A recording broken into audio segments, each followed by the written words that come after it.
Oh my goodness, this is a serious crisis, a catastrophe! Which is honestly and truthfully the perfect way to encapsulate Pinocchio, a Disney Plus original, written and directed by Robert Zemeckis, the man behind movies such as Forrest Gump, Castaway, and The Polar Express. What does this have in common with those three particular films? Two things: a big budget and Tom Hanks. Now, a quick rundown of the Pinocchio story if you are unfamiliar. There's an elderly man named Geppetto, played by Tom Hanks here, and he works in a shop in an Italian village where he makes knickknacks, other projects, and also cuckoo clocks. And customers are cuckoo for his cuckoo clocks. But he is more cuckoo for his cuckoo clocks. And even though customers say, we will give you large sums of money for your cuckoo clocks, he's like, I can't part ways. I'm too cuckoo for my cuckoo clocks. This is in large part due to the fact that his late wife loved them, and he wants to leave the memories alone. He has a cat named Figaro. Figaro, Figaro, Figaro! And also a fish that he taps the bowl of at one point and scares it and gives it a head injury. That's something you always want to fucking do when you have a fish. Don't do that. Don't tap the goddamn glass. Anyway, he's putting the finishing touches on a puppet that's a labor of love. Always wanted a son. And puts his heart and soul and passion and love and just everything good. He's had such good intentions. He has such a heart of gold. He puts everything into this particular puppet, this marionette. And he has this wish, and he makes this wish one night when a shooting star passes. And then that night, the Blue Fairy shows up, played by Cynthia Erivo, and she grants him life. Also, there's Jiminy Cricket, voiced by Joseph Gordon-Levitt, who was he's a narrator, but also he comes into Geppetto's house basically to get warm because he's very, very cold. And Pinocchio is granted life. Pinocchio, by the way, voiced by Benjamin Evan Ainsworth, and he's trying to, figure out like, well, I have life, but I feel I want to be a real boy. I don't just want to be a puppet. I want to make my father proud, my creator proud. And the Blue Fairy basically says, well, what you have to do is you have to be unselfish. You have to be a good person. You have to have good intentions. You have to have a good heart. You have to learn. And if you do all that, you can become what you want to be. And he needs a conscience, though. So Jiminy Cricket is the conscience. And then they go on an adventure. And he has to learn to avoid temptation and find a way to understand what's important and then become a real boy. So, you could listen to my description, or you know what you could do? You could watch the 1940 original. You could watch that. Because I'm going to tell you right now, that has life, energy, enthusiasm. And while, yes, some things in that movie have not aged all that well, it also was it was just under 90 minutes. This movie is maybe an hour and 40 minutes before it gets to the credits, and also they spent $150 million on this. They spent $150 fucking million on this! Fuck! By the way, in case you can't figure out, I did not like this movie. I did not like this movie at all. From the very beginning, I don't know why Jiminy Cricket sounds way like an old-timey prospector. There's gold in their hills, Pinocchio! Joseph Gordon-Levitt, who is a very talented actor, seemed to be sleepwalking through this. I swear Tom Hanks was literally asleep. They were so dry and lacking passion in everything. This movie, I understand retelling a story for a new generation. Fine, you can do that. Could you try to make it good? It was basically so close to the animated original without having even a fraction of a fraction of a fraction of the energy and enthusiasm and the life to the song. The songs are uninspired. It felt like they basically said, hey, Robert Zemeckis, we'll give you $20 million. Direct this. Well, I really don't want to, but fine, I'll do this. I want Tom Hanks. Fine, we'll spend that. Give me Joseph Gordon-Levitt as the voice of Jiminy Cricket. Fine, we'll do that. And then make it like Polar Express, only with more creepy characters. So, Chris Weitz also had something to do with this, or Wetz. I don't know what his actual last name is, and I don't give a shit. But he wrote Ants, the Nutty Professor 2, About a Boy, Golden Compass. He's got the golden compass. Da-da-da-da-da-da. He did the 2015 Cinderella, not the Amazon version, thankfully, and Rogue One, which I think is underappreciated. So yeah, that's what this movie was. It was a complete bastardization of the animated original. There's not a lot to this. I mean, I didn't expect much. I went in with no expectations and came out thinking Robert Zemeckis started smoking dope.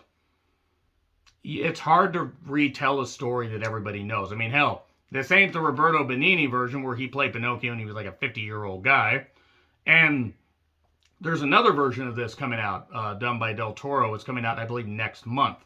2 versions of Geppetto. That one at least looks like it could be creepy. I don't know if it's going to be good, but at least be creepy. This, every line, every classic line from the animated version is said with all the enthusiasm and life of a coma patient. Jumpin' jeepers, he's alive! God, could you sound any more fucking dead saying that?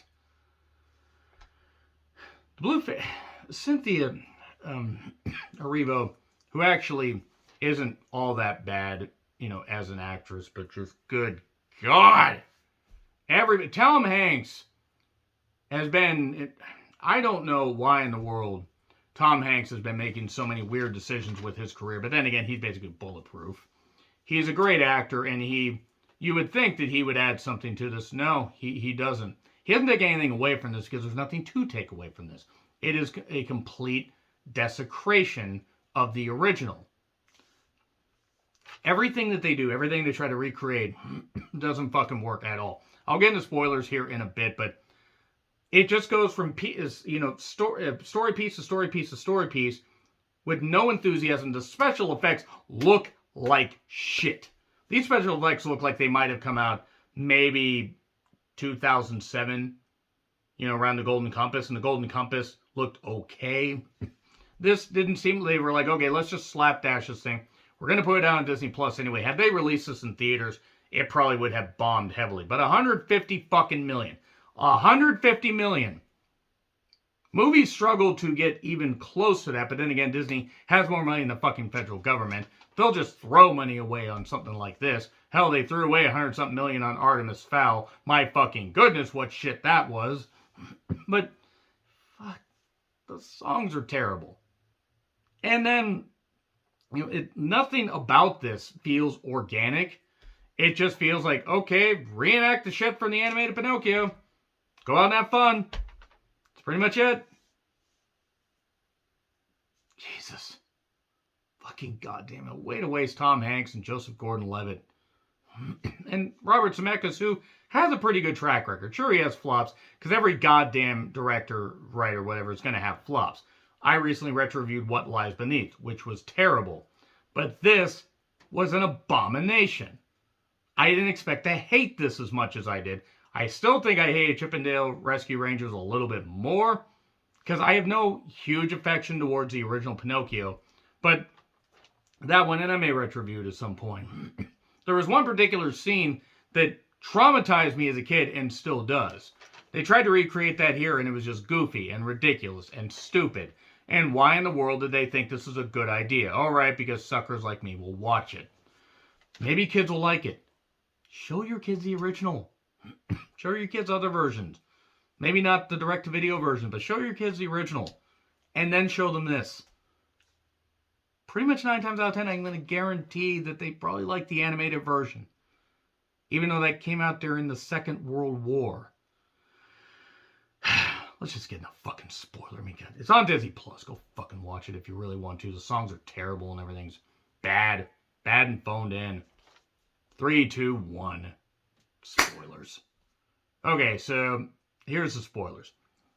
The Blue Fairy shows up for all of one little bit. They use the lying nose thing, like, while he's trapped in a cage. And then they also try to recreate the whole whale scene. But let's go bit by bit. Off to school he goes. Sure, send a wooden boy to school. That's going to work. There's a Dumbo cuckoo clock, by the way, just in case there need to be any more on the fucking nose. So, Honest John, the fox that tries to get Pinocchio to join the carnival, Stromboli's carnival. When did he become such a almost offensive gay stereotype? Seriously. There were sometimes like characters in this were just dropped in for a little bit and maybe my memory of the original isn't as good as I thought, but I remember characters actually meaning more. Hi, diddly dee, an actor's life for me. You probably should try acting first. And then they go, and then he wants to become famous. He doesn't want to go to school. He wants to become famous because he got kicked out of school because he's a puppet that came to life. And he then gets led to temptation. He meets Fabrina, who has Sabina the puppet. Or Sabrina the puppet witch. That would have been better. And then Pinocchio gets trapped in a cage. Jiminy Cricket somehow gets there. He keeps lying and lying, gets the key off the wall, and then they escape. But then a drunk Italian couch was yelling, because that's Stromboli. Seriously, that guy was huge. Ends up, Jiminy rescues him. They go off, and then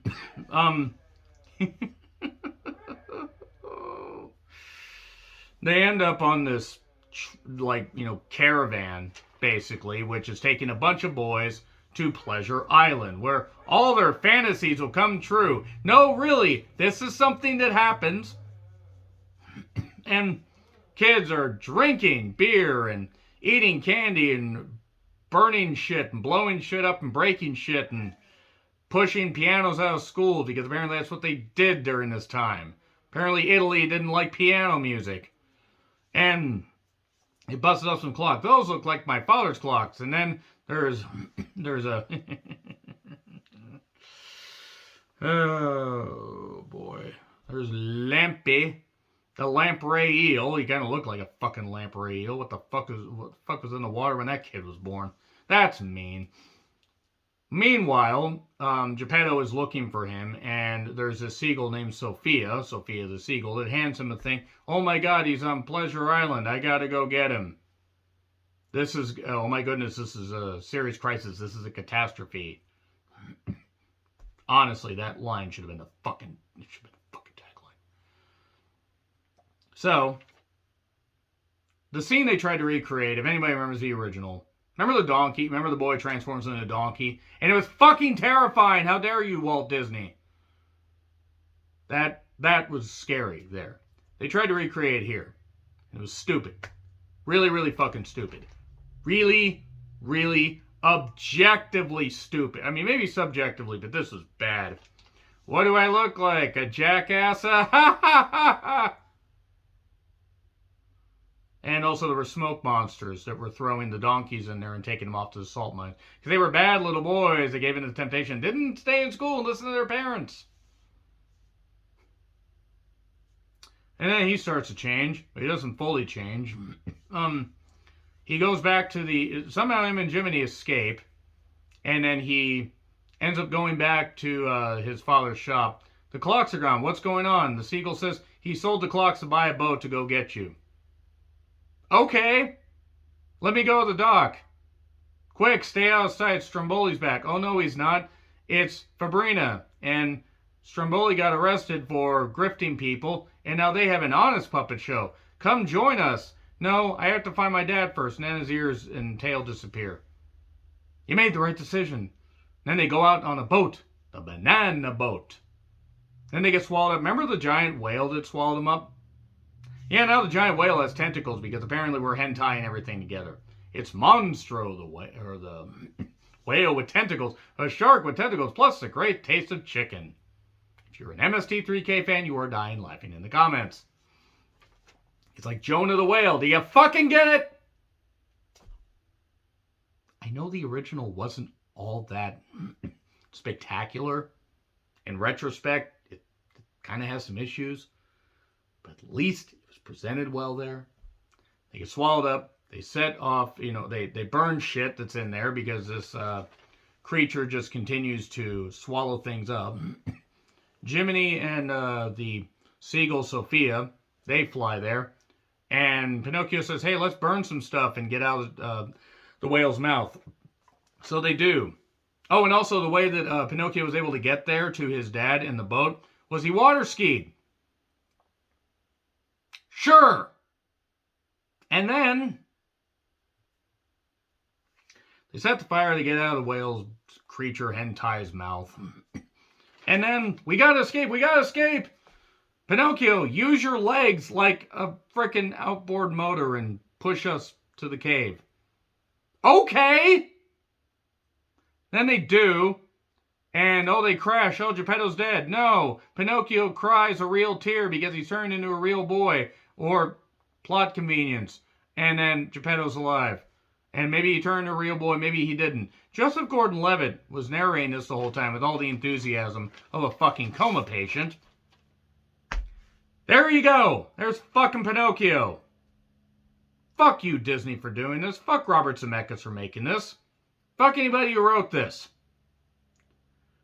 Fuck. Maybe I'm just getting too caught up in this. But wasting talent like this, wasting $150 million, I don't fucking get it. F. The fucking F. I know I've said this a lot. It's one of the worst things I've seen this year. Let me know in the what you think in the comments. Like, share, subscribe. Twitter handle in the description. I'm John Ricklin. I'll see you soon.